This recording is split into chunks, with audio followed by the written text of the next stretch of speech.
Pessoal, boa noite. E vamos logo direto ao assunto, né? Sem muita enrolação, né? Quem está aqui já me conhece. Sou especialista no tratamento da coluna e dores crônicas. E lá no meu consultório é o que mais aparece.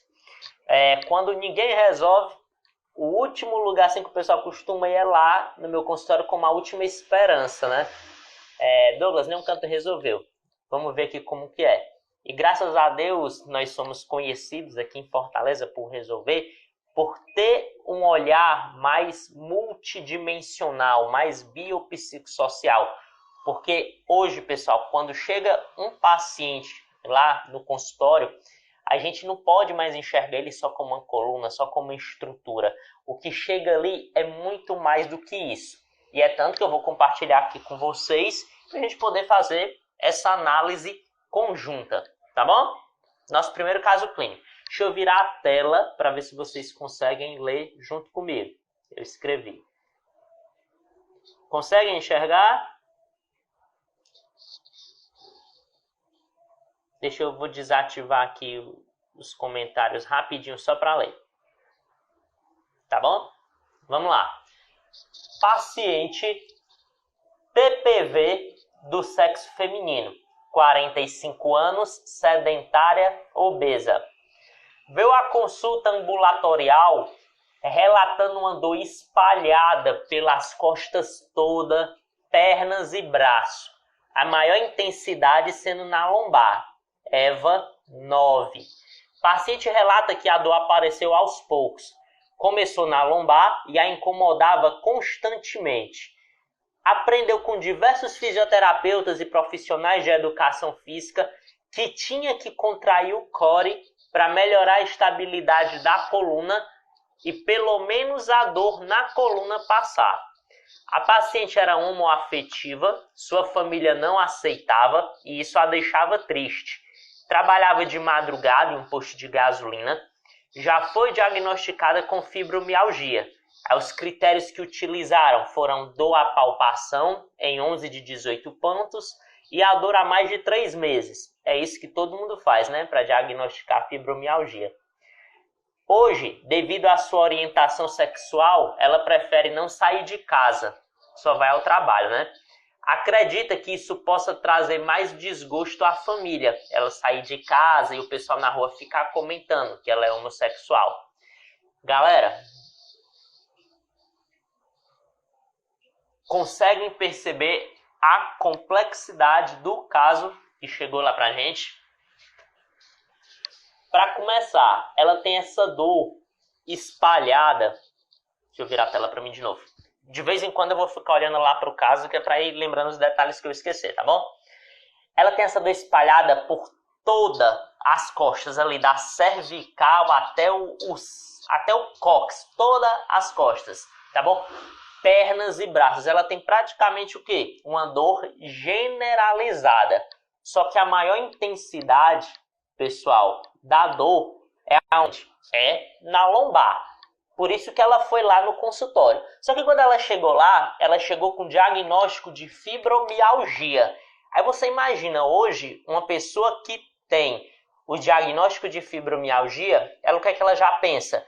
Que não vai ter cura, que vai ter que conviver com essa dor para sempre, que no máximo ela vai conseguir controlar só um pouquinho, mas que foi uma sentença, foi um castigo que ela vai ter que carregar para a vida toda. Se vocês conversarem com alguém de fibromialgia, é mais ou menos essa a imagem que o fibromialgico tem. Mas olha como foi o diagnóstico de fibromialgia. O profissional palpou 18 pontos e encontrou 11 pontos sensíveis.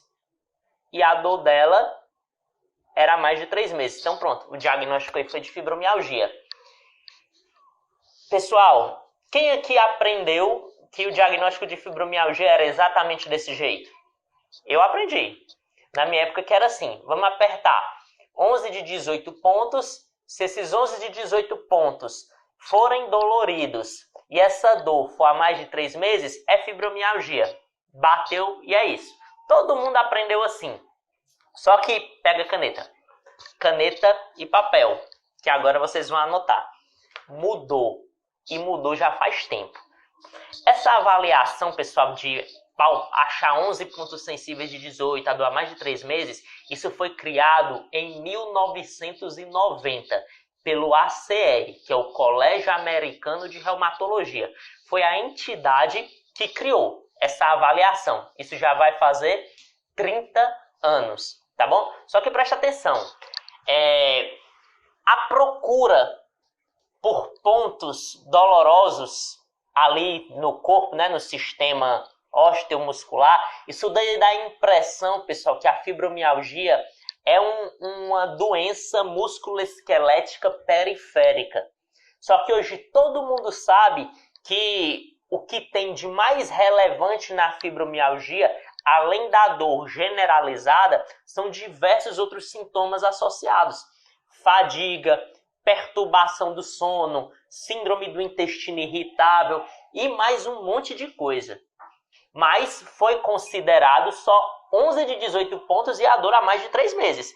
Se você pegar qualquer pessoa normal, só de você palpar, palpa aí teu marido, teu namorado, teu amigo, tua mãe, enfim, qualquer pessoa, sai apertando ali esses pontos aí da fibromialgia, para você ver como diversas pessoas vão sentir dor em 11, em 12 ou até nos 18 pontos e elas não têm fibromialgia. Um lugar bem simples de vocês analisar isso é no trapézio. Aperta o trapézio, com certeza o trapézio aqui da imensa maioria é dolorido. Então é um diagnóstico, pessoal, que era dado de uma forma que não era confiável. Então as críticas da comunidade científica foram enormes. Então, em 2010, mudou tudo, pessoal. Desde 2010, anota, pega a caneta. O ACR, o Colégio Americano de Reumatologia, criou novos critérios para diagnosticar fibromialgia. Então esqueçam aquela parada de apertar os 18 pontos do paciente para achar 11 sensíveis. Ninguém aperta mais um paciente fibromialgico.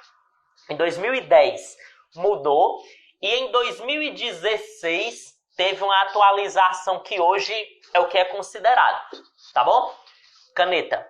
Anota, hoje, para você dar o diagnóstico de fibromialgia, pessoal, você vai ter que usar o índice de dor generalizada. O índice de dor generalizada, deixa eu ver se eu tenho aqui, que eu quero mostrar para vocês. O índice de dor generalizada, imaginem um bonequinho de frente e de costas, tá bom? O paciente, ele vai pintar, ele vai riscar, achei, olha só. As áreas, pessoal, doloridas dele. Ninguém aperta mais um paciente com suspeita de fibromialgia. É utilizado o índice de dor generalizada, onde ele vai pintar. E o índice de dor generalizada, pessoal, se o paciente tiver mais de 7 pontos, aí já é um dos critérios que, pode ser fibromialgia. A gente vai somando, tá bom? Ó. Tem região aqui, ó, das costas, do braço, do antebraço, do glúteo, da lombar, das pernas. Cada região dessa daqui é um pontinho, tá bom? Então, além do paciente ele pintar as regiões doloridas, se somarem 7 pontos, já é 1-0 ali para a fibromialgia. Esses 7 pontos, pessoal, eles têm que estarem distribuídos em 4 de 5 regiões. Anota, tá bom? A região axial, que pega cabeça e tronco, é uma. Os 2 braços e as 2 pernas. Nós temos 5 regiões. Nós consideramos o paciente fibromiálgico se ele tiver 7 pontos distribuídos em pelo menos 4 dessas 5 regiões, tá bom? Então ninguém aperta mais. O paciente vai marcar lá o índice de dor generalizada. Primeiro critério novo para diagnosticar fibromialgia. Depois do índice de dor generalizada, o que o ACR, o Colégio Americano de Reumatologia, preconizou para a gente usar, já entraram no consenso, é a escala de gravidade dos sintomas. Pessoal, porque ter uma dor generalizada, isso daí não é exclusividade da fibromialgia, não. Quando o paciente está com dor lombar, por exemplo, que é aqui nossa área, é o que a gente veio debater, ocorre quando essa dor vai ficando persistente, ocorre um aumento dos campos receptivos. Os neurônios ali, os receptores ali nociceptivos, as terminações nervosas livres, elas começam a sensibilizar outras regiões. É isso que nós chamamos de aumento de campos receptivos. Então, com outras regiões sensibilizadas, aquela dor que era na lombar, ela já sobe ali para a lombar alta, já sobe ali para as costelas, pode chegar até a cervical, para os braços, enfim. Isso ocorre porque a pessoa está constantemente exposta a estímulos nocivos que o que era sensibilizado ali de uma forma pontual sai sensibilizando outras regiões. É o aumento de campos receptivos. E, consequentemente, a resposta à dor do paciente vai ser aumentada. O paciente vai entrar no estado ali de somação temporal. Somação temporal é quando o paciente, por exemplo, existe somação temporal térmica, mecânica. Nós vamos falar aqui da mecânica. Um paciente que tem essa região muito sensível, como é que ocorre normalmente com o paciente fibromialgico ou em um paciente com dor lombar crônica, quando ele faz exercícios repetidos ou você fica descendo a mão ali no teu paciente fazendo terapia manual, esses estímulos, vocês lembram que a região dolorosa ela está aumentando os campos sensíveis? Então esses estímulos, pessoal, eles vão ser entendidos como estímulos nocivos. Então, por isso que eu acho super válido quando você pegar um paciente com dor persistente, você fazer o seguinte: pega qualquer coisa pontiaguda, tá bom? E pinica assim, ó, nas costas dele, por exemplo, com a mesma intensidade, tá bom? Um paciente que está sensibilizado, que está no estado de somação temporal, esse estímulo que está na mesma intensidade, ó, fraquinho, ele vai se somando, vai se acumulando e a cada picadinha que tu dá, o paciente vai sentindo mais dor, mais dor, mais dor. Então imagina se tu fica fazendo exercícios repetidos nele. Esse estímulo repetido mecânico vai se somando e no outro dia ele está horrível de dor. Um paciente também que está assim, muito sensibilizado, como o fibromialgico, se você desce o cotovelo para fazer liberação ou inibição, enfim, são estímulos que vão se somando e esse paciente também no outro dia está horrível. Quem nunca aqui pegou um paciente, fez liberação e no outro dia esse paciente acordou, foi pior? É que a desculpa que a gente usa, não é assim mesmo, é porque quebrou umas fibras, teve que despregar ali o músculo da face, por isso que ficou dolorido, tá bom? Mas depois voltou normal. Mas pessoal, presta atenção, um paciente muito sensibilizado, isso é contraindicado, tá bom? Então vamos lá. Além do índice de dor generalizada, que é o que o ACR recomenda, vocês vão ter que aplicar a escala de gravidade dos sintomas. A escala de gravidade dos sintomas, deixa eu virar minha tela aqui. Essa aqui, ó. A escala de gravidade dos sintomas, pessoal, ela se preocupa com sono não reparador, que é aquele paciente que dorme cansado e acorda mais cansado ainda. Sintomas cognitivos, aquele paciente que não decora mais as coisas, esquece as coisas fáceis. E sintomas somáticos, síndrome do intestino irritável ou qualquer outro problema aí associado. Então, antes, o que o ACR, o que as pessoas faziam para avaliar a fibromialgia, era só se preocupar com a periferia. Apertar o paciente e doar mais de 3 meses, pronto. Isso não é diagnóstico mais de fibromialgia. Além de se preocupar com a dor generalizada, pelo o índice de dor generalizada, que o paciente agora pinta, você não aperta mais, você tem que se preocupar, pessoal, com esses sintomas associados. Fadiga, sono não reparador, sintomas cognitivos, tá bom? Você se preocupa principalmente com isso. Então anota aí. Eu vou mandar para vocês no grupo do Telegram, tá bom? Quem não faz parte ainda do meu grupo do Telegram, pessoal, acesse o link da minha bio aqui no Instagram, que eu vou colocar no grupo do Telegram tudo para vocês diagnosticarem de uma forma correta um paciente fibromialgico. Porque acontece muito de chegar o paciente lá no meu consultório com a dor lombar crônica, com a dor lombar persistente, e ele chega com diagnóstico de fibromialgia só porque a dor está espalhada. Mas como eu falei para vocês, a dor espalhou porque ele estava exposto constantemente a um estímulo nocivo, que não significa que é um estímulo físico. O estímulo nocivo é aquele estímulo que representa uma ameaça para o paciente, entendeu? Pode ser um estímulo psicológico, um estímulo emocional, enfim, não é só o estímulo físico. O paciente estando recebendo essa carga constantemente, a região dolorosa começa a sensibilizar e aumentar os campos receptivos. Então a dor pode espalhar em pacientes com dor lombar crônica, em pacientes com dor crônica no ombro, com dor crônica no joelho, enfim, não é só no fibromialgico. E preste atenção, deixa eu voltar lá para o caso clínico. Nessa paciente, que a gente conversou, vocês lembram que eu disse que ela era homoafetiva, tá bom? E a família dela, pessoal, não aceitava, brigava direto com ela. Então, será que a carga emocional ali para ela não vai estar pesada? Será que isso não representa um estímulo nocivo? Hein?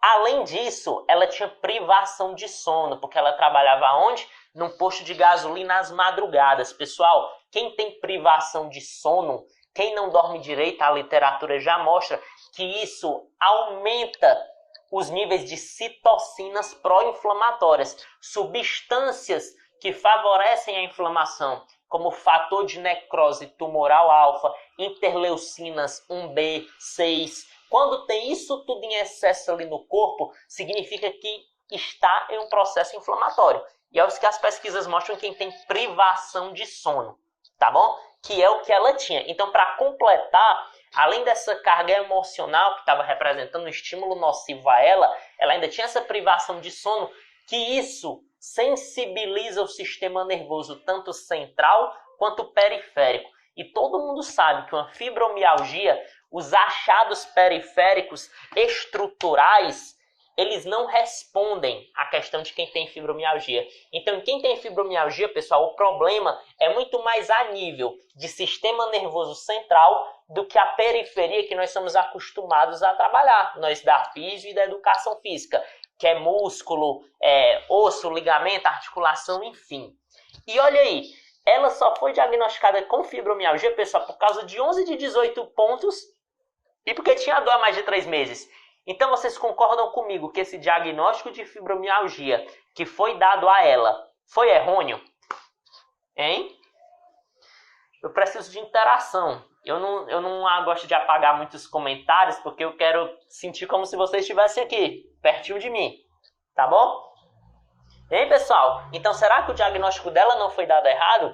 Apertar 11 de 18 pontos e doar mais de 3 meses? Isso é lá de 1990, o ACR mudou. Mais uma vez, anota. Índice de dor generalizada, ninguém aperta mais o paciente. Ele que pinta. Vou mandar no grupo do Telegram.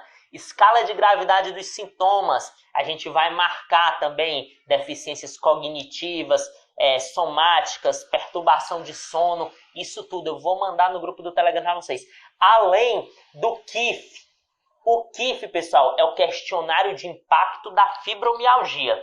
Na atualização de 2010, o ACR não botou, mas agora em 2016 eles colocaram. Então vocês hoje, para dar o diagnóstico de fibromialgia, tem que aplicar 3 questionários, pessoal. O KIF, o índice de dor generalizada e a escala de gravidade dos sintomas. E, além disso, a dor tem que ser generalizada em pelo menos 4 de 5 partes. Axial, braços e pernas. Beleza, não foi feito esse o diagnóstico dela. E quando eu apliquei o KIF, o índice de dor generalizada, a escala de gravidade dos sintomas, ela não se enquadrava dentro, pessoal. Apesar dela, ela tinha, como é que eu posso dizer, o sono reparador, tá bom? Ela não tinha deficiências cognitivas, tá bom? A dor dela, espalhada ali toda pelas costas, pernas e braços, só estavam espalhadas em 3 áreas, pessoal, tá bom? Não estava espalhada no que é pré-conizado, tá bom? Apesar dela ter umas características, ela não tinha outros sintomas somáticos associados, entendeu? Então, pelo que a gente encontrou, fazendo essa análise aí da fibromialgia com os questionários, a gente conseguiu excluir, tá bom? Porque a única coisa que traz semelhança, pessoal, ela tem essa dor nas costas generalizada, nas pernas e nos braços, tá bom? um critério. Mas aí quando ela pintou lá pra gente o índice de dor generalizada, ela não deu 7 pontos, ela só deu 3 pontos, marcou um pontinho ali nas costas, não é? Braço e o outro e a perna, tá bom? Então tem que dar pelo menos 7 pontos, tá bom? Em 4 das regiões que a gente comentou. Então ela não se enquadrava. A escala de gravidade dos sintomas, ela também não se enquadrava. Ela não tinha sono, ela tinha o sono reparador, ela não tinha déficits cognitivos. Então, enfim, a gente descartou aí a fibromialgia, tá bom? Apesar de que pessoas com dor lombar crônica, com dor lombar persistente, também, pessoal, tem, tá bom? Essas pessoas com dor lombar crônica, elas também têm alterações cognitivas, de entendimento, tem essa dor espalhada também. Só que no caso dela, a gente conseguiu classificar ela exatamente, Alane, no quadro de dor lombar inespecífica. Tá bom? Por que inespecífica? Porque ela não tinha nenhuma bandeira vermelha, que é sinal ou sintoma que pode indicar algum problema sério, tá bom? Como incontinência urinária fecal, ter levado uma pancada e depois começou a dor nas costas, ter passado por alguma doença inflamatória sistêmica, ela não tinha isso.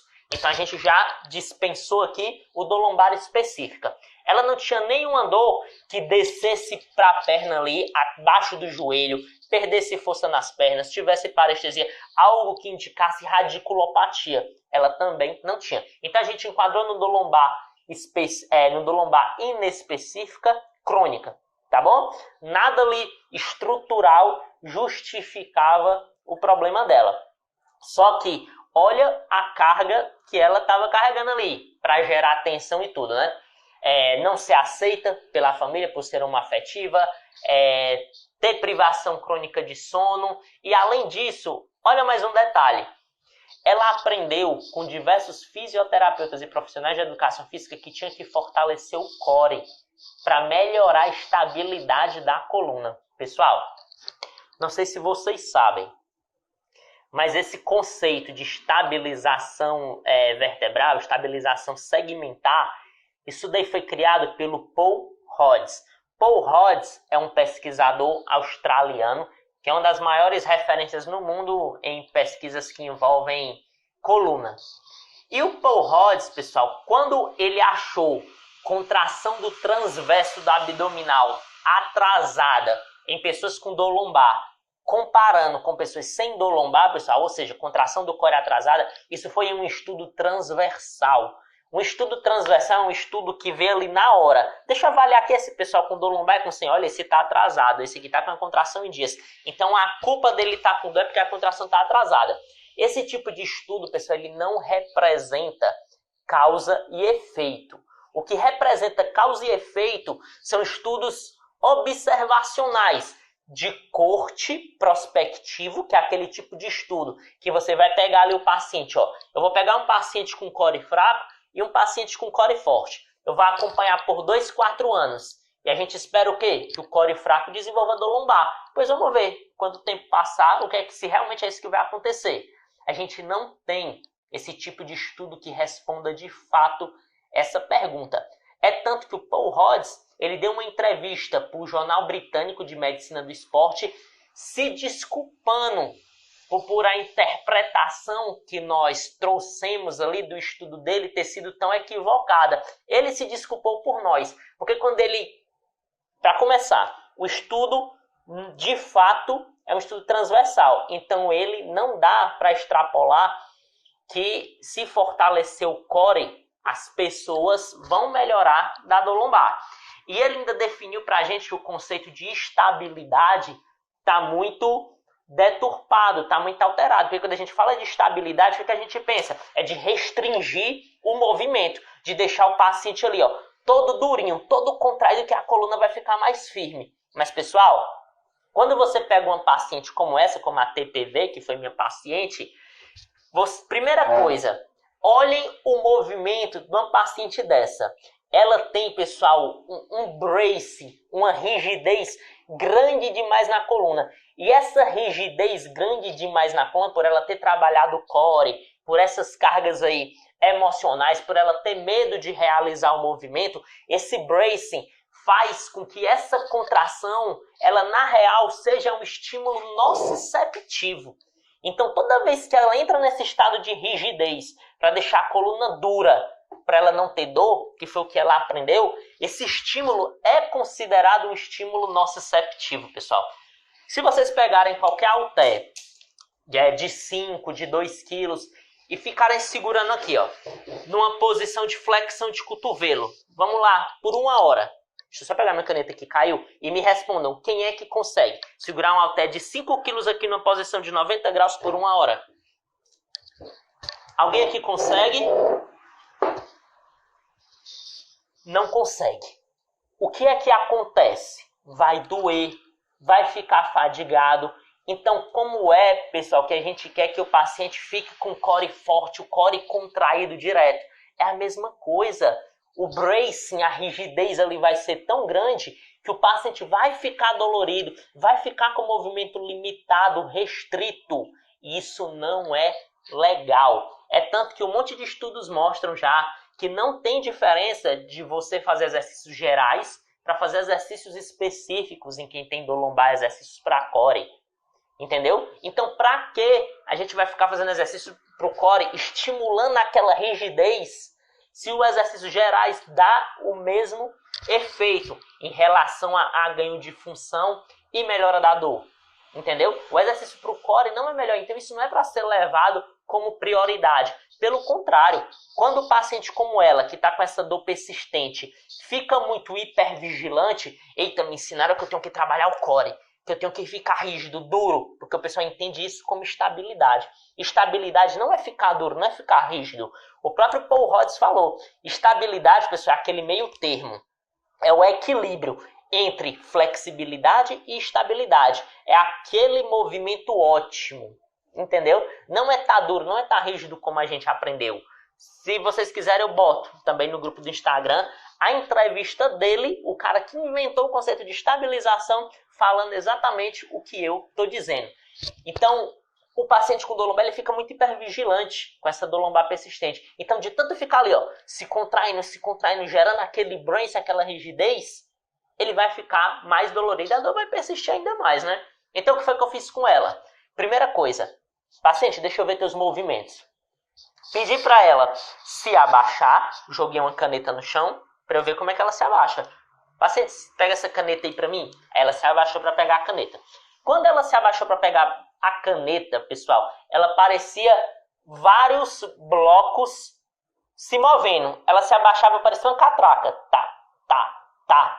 Com medo. Toda vida que ela se abaixava, ela pensava que a coluna ia doer. A gente via que o bracing, que a rigidez estava grande demais. Então, primeiro ponto. Primeira coisa que eu fiz, pessoal, com ela, foi tentar relaxar.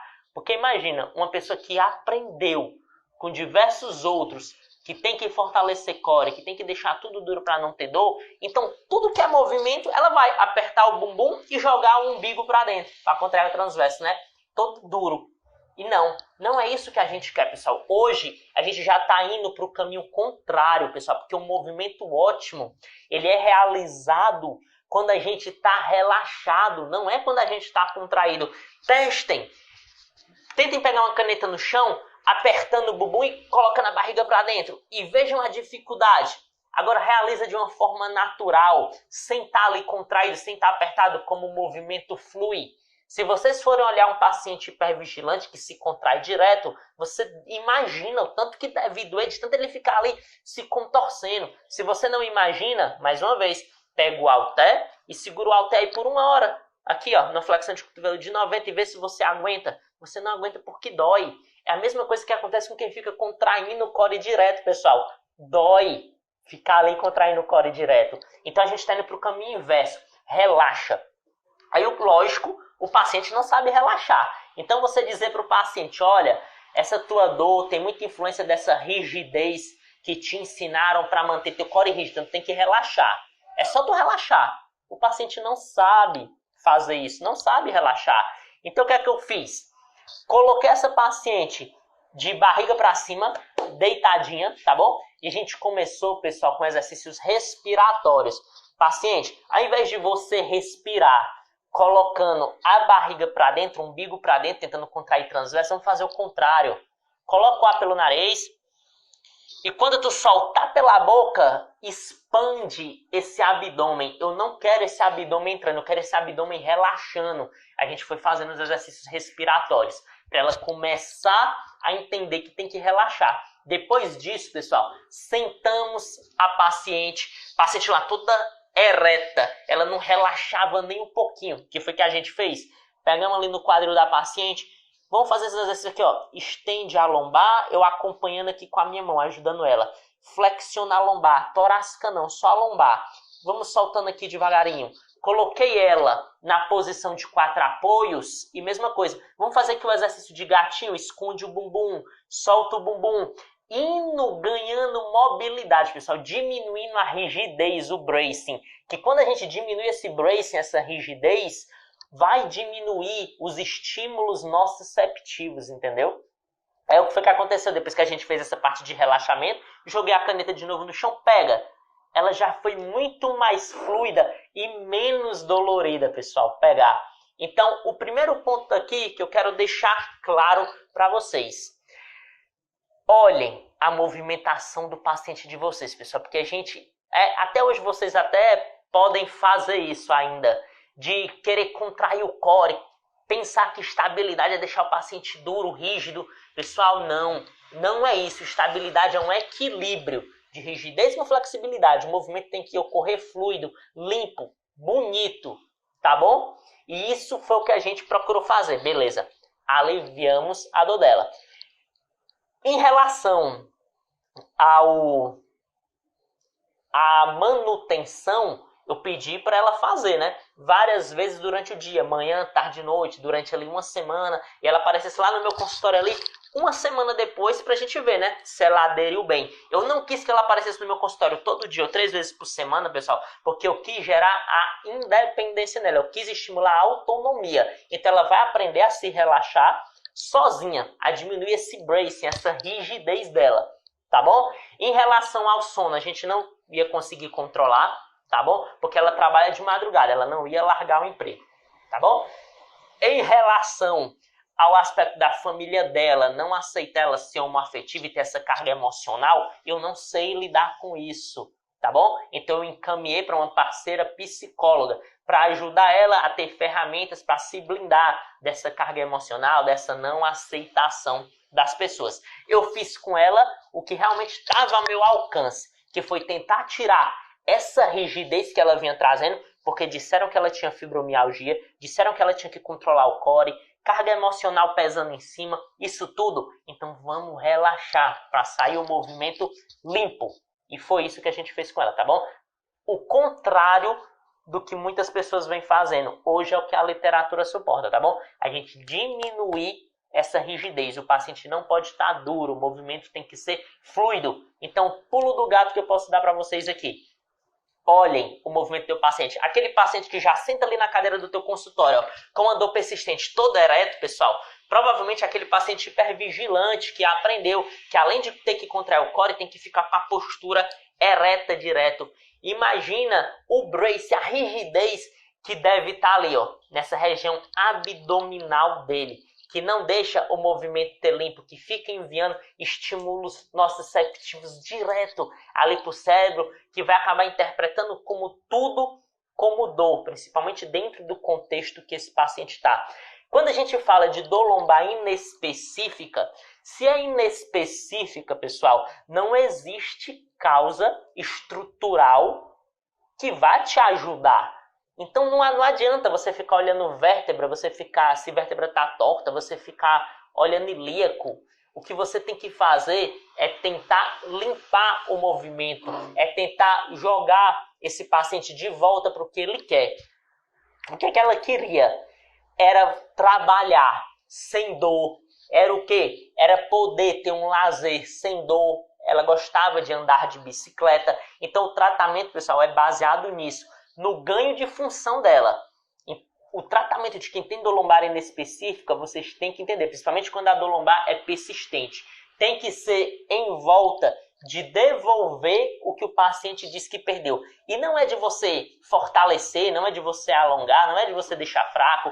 Eu relaxei, eu diminuí a rigidez, porque era isso que estava muito alterado nela. Esse brace não deixava o movimento dela ficar limpo. E quando a gente fazia posições ali, como se fosse andar de bicicleta, como se fosse se agachar, aquela rigidez toda fazia com que a coluna dela ficasse dolorida. Então a gente foi tirando essas rigidez e o que era um andor nível 9 numa EVA, a gente acabou dando alta para ela com o andor nível 3, que foi onde a gente chegou. Talvez para zerar precisasse aprofundar nesses outros fatores, né? De sono, que não dá para controlar, porque era dentro do trabalho dela, e emocional eu encaminhei para minha parceira psicóloga, tá bom? Desse caso clínico aqui, o pulo do gato que eu quero que vocês entendam é que nem toda dor, pessoal, generalizada é fibromialgia. Ensinei a vocês como a gente diagnostica de forma correta e eu vou colocar todas as ferramentas no meu grupo do Telegram. Quem não está no grupo do Telegram, o link está aqui na minha bio do Instagram. Eu vou colocar todas as ferramentas que hoje nós utilizamos para diagnosticar fibromialgia, que é para você não pensar que é porque teu paciente está com aquela dor toda espalhada que ele tem fibromialgia, porque não é. O dor lombar crônica persistente pode ter essa dor espalhada e não é fibromialgia. Tá bom? Alguma pergunta? Que eu vou passar para o nosso outro caso clínico.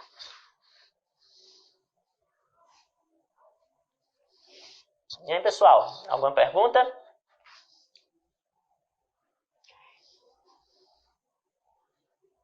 Nós temos o Grupo Adriana no Telegram, tá bom? O link na bio e eu vou mandar um monte de artigo aqui que a gente está citando hoje, tá bom? Quem não tem Telegram, tenta fazer, porque o nosso Telegram está recheado de conteúdo bom. Hoje eu coloquei aula sobre ilíaco, que foi da live passada. Já coloquei aula de modelo biopsicossocial, um monte de coisa. Entra no nosso grupo do Telegram. Vamos lá. A Janaína Cintas fala sobre isso no Pilates. Diminuir essa contração do core. Ela sugere justamente não deixar o umbigo nas costas, mas apenas um movimento sutil de fechar o zíper. Pois é, Cida. Hoje, esse entendimento de umbigo para dentro, de apertar glúteo, de gerar o bracing, essa rigidez, a gente não faz mais isso. Porque quando o paciente aprende que para ele não ter dor, ele tem que se contrair todo, ele vai ficar hipervigilante, ele vai ficar andando que nem um robô. Imagina aí, ó, eu tenho dor lombar, opa, eu tô sentindo dor, peraí, aperto o glúteo, umbigo para dentro. Olha como é que vai andar agora. Igual um robô, todo duro, todo contraído, todo com bracing restrito.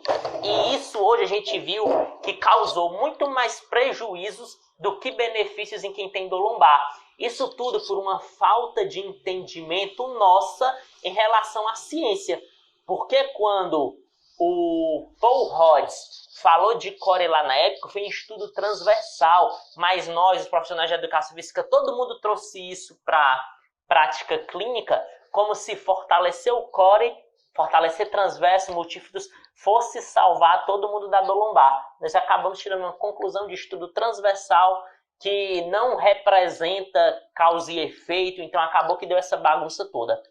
Então hoje, analisa o movimento, vê lá naquele paciente com dor persistente se ele é muito hipervigilante, tenta reduzir esse bracing, essa rigidez, porque quanto mais rígido ali, esses pacientes hipervigilantes, mais rígidos eles ficam e pior é a questão de movimentação. Pior vai ser também os níveis de dor, porque essa hipervigilância, esse bracing, essa rigidez vão ser considerados estímulos nociceptivos. Então pior vai ser para ele, tá bom? Vamos para o nosso segundo caso clínico, galera. Mais uma vez, entre no grupo do Telegram, link da bio, que tudo sobre fibromialgia, para a gente diagnosticar da forma correta, eu vou colocar lá, tá bom? No nosso grupo. Nosso segundo caso clínico, tá bom? E o último de hoje. O paciente, eu vou virar aqui a tela, aí enquanto eu leio, eu vou desativar os comentários, tá bom? Para vocês tentarem ver também junto aqui comigo. Virei. Paciente RMU do sexo masculino, 36 anos, ativo. Veio a consulta ambulatorial relatando uma dor lombar de intensidade alta há um mês, EVA 7. Paciente relata que corre diariamente de 5 a 10 quilômetros e faz exercícios de fortalecimento para a coluna 3 vezes na semana. A dor só aparece nos momentos de lazer. Durante a atividade física não aparecem. Trouxe os resultados do exame de imagem que foi realizado no mesmo dia em que ele sentiu a dor e no laudo constava uma protusão em L4 e L5. O paciente desempregado há 4 meses, ele era gerente de uma loja de eletrodomésticos, ganhava bem. Ele mantém o sustento da família, que é a mulher e 2 filhos, através de seguro-desemprego. Pessoal, ele está desempregado há 4 meses. Se ele mantém o sustento da família agora pelo seguro-desemprego, todo mundo sabe que o seguro-desemprego hoje só dura 5 meses, né? Então imagina o desespero aí, desempregado, faltando 1 mês para o seguro-desemprego acabar. E era só ele que trabalhava em casa, viu? Paciente complementa que a dor aumentou para 9 agora no final do mês. Olha que coincidência. Vamos comentar o caso? Bom, ele era um paciente... Deixa eu liberar aqui os comentários que eu quero sentir vocês comigo. Tá bom? Super ativo. E o que é que a gente entende que o paciente, para não ter dor lombar, ele tem que ser ativo, não é não? Tem que fazer exercício de tudo que é tipo, tem que correr, tem que nadar, tem que... O que vocês imaginarem? Para evitar dor lombar, a pessoa tem que ser ativa. Mas, pessoal, só em o paciente já ter tido dor lombar, isso daí já vai dizer pra gente que ele vai ter dor lombar. Hoje a gente não existe um modo de prevenir dor lombar. Pessoal, de fato, de prevenir 100%, tá bom? A dor pode ter recorrências só dele ter tido. Não é assim, a gente tirou a dor, mas ele ainda tem um core fraco, então ele vai ter. Não. Olha, a gente tirou a dor, mas ele ainda tem um movimento feio, então ele pode ter dor lombar de novo. Não. Isso daí não é fator de risco para as recorrências, tá bom? Para ter recorrência, você pode ter tirado ali a dor lombar do teu paciente, deixado o movimento dele limpo, perfeito, todo relaxadinho, mas ele teve. Então isso é o que vai garantir ter uma recorrência. No futuro ele pode ter de novo. Isso é a única coisa que a literatura suporta. Pessoal, se teve, pode ter de novo, tá bom? Então vamos lá. Mas ele é o contrário do que o nosso senso preconiza, né? Poxa, o cara é super ativo e mesmo assim ele sente dor. O que é que ele fazia? Corria de 5 a 10 quilômetros e ainda fazia o fortalecimento 3 vezes na semana. Então era um cara bem condicionado, tá bom? A dor, pessoal, só aparecia nos momentos de lazer. Engraçado, né? Nos momentos de lazer, eram os momentos que ele tentava relaxar. E nos momentos que ele tentava relaxar, era o que a dor aparecia. Como é que pode, né? Bom, uma protusão, pessoal, é um negocinho desse tamanhozinho. Uma protusão mal ocupa espaço, mal obstrui alguma coisa. Então, uma protusão para um nível de incapacidade grande, porque ele saiu do trabalho por causa da dor, tá bom? E então uma protusão para incapacitar o paciente, pessoal, é um negócio muito desproporcional. Então, com certeza, o fator físico, o fator estrutural aí para ter causado a dor dele é o de menos. Porque se você pegar revisões como a de 2015 do Brigitte, eles mostraram que é comum pessoas assintomáticas terem protusões, artroses, bico de papagaio. Isso não tem associação com dor. Então, a protusão, esse fator físico que a gente encontra nele, isso daí não está atrelado à causa de dor lombar. Eu achei muito irrelevante diante do contexto dele. Ó. Desempregado, ganhava super bem. Está vivendo agora de seguro-desemprego há 4 meses. Tá bom? E tá faltando 1 mês para ele perder o seguro-desemprego. Ele tem que cuidar de uma mulher e 2 filhos que vivem do salário, da renda dele. Então imagina a tensão psicológica que ele deve estar sofrendo. Poxa, meu seguro está acabando, como é que eu vou manter minha família? É tanto que ele relatou que agora, no final do mês, quando estava acabando esse seguro dele, foi onde a dor começou a piorar. Que era onde, coincidentemente, ele estava mais preocupado com o que é que ele ia fazer da vida dele se o seguro acabasse. Então, tem ou não tem, pessoal, uma carga emocional grande aí envolvida? Vocês acham mais relevante do que o aspecto físico, do que a protusão? Ele está desempregado, ele tem que sustentar a mulher e os filhos, ele está vivendo de seguro, que o seguro já vai acabar agora próximo mês. O que é mais relevante no caso dele, isso ou a protusão?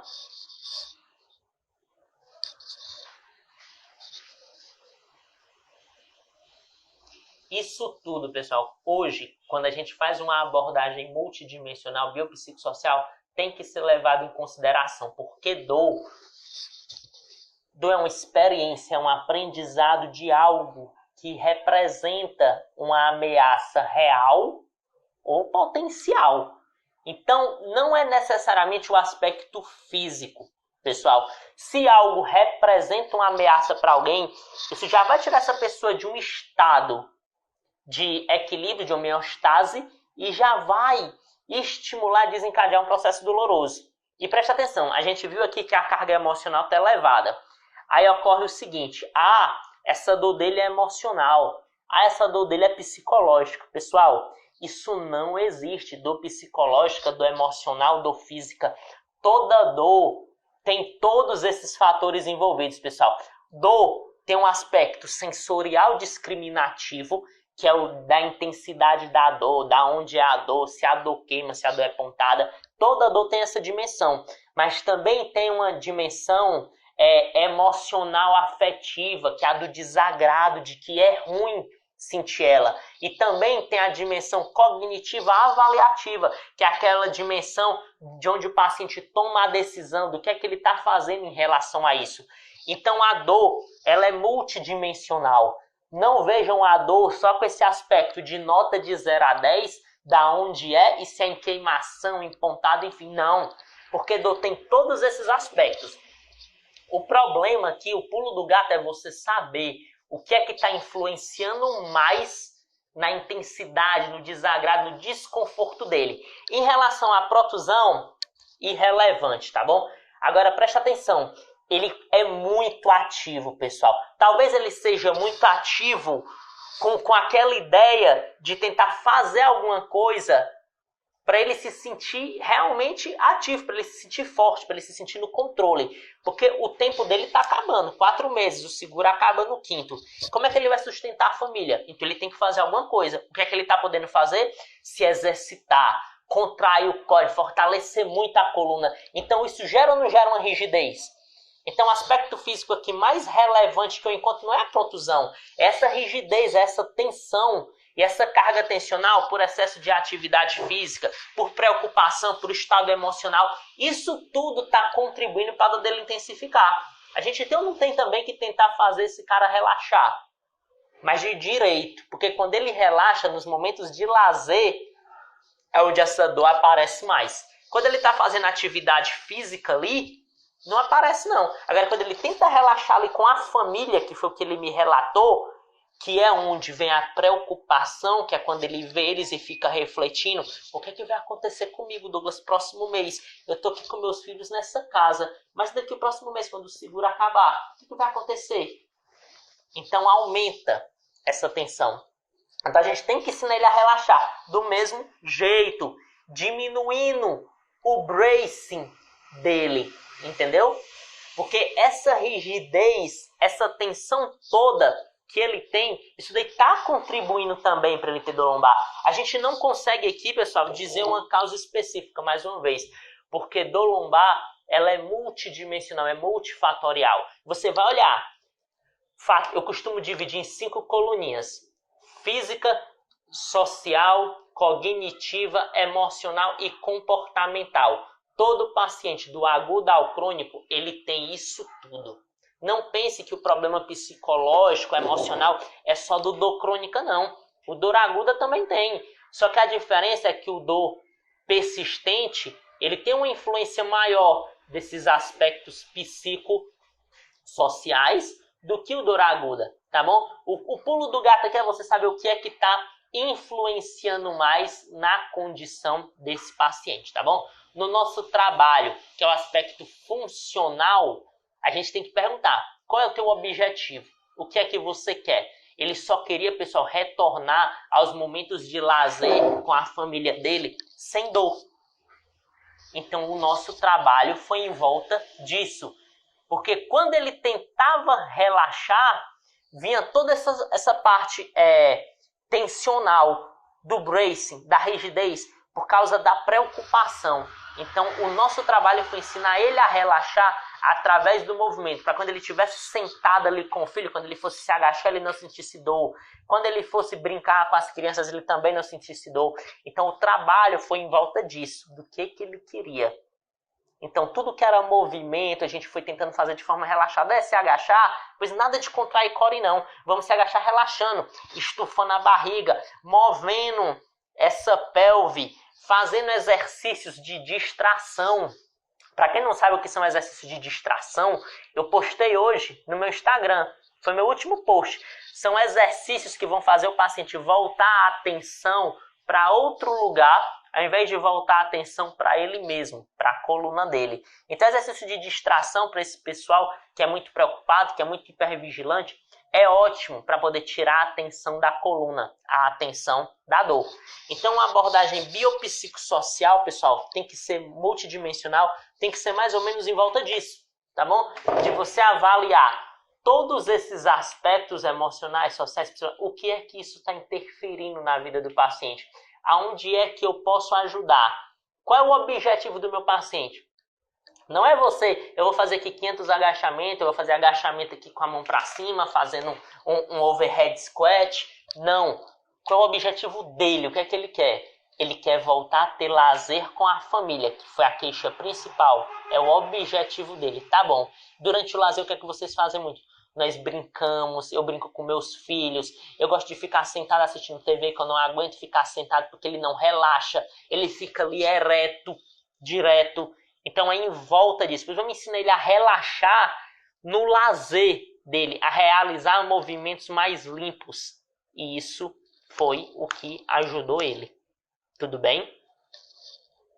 Alguma pergunta?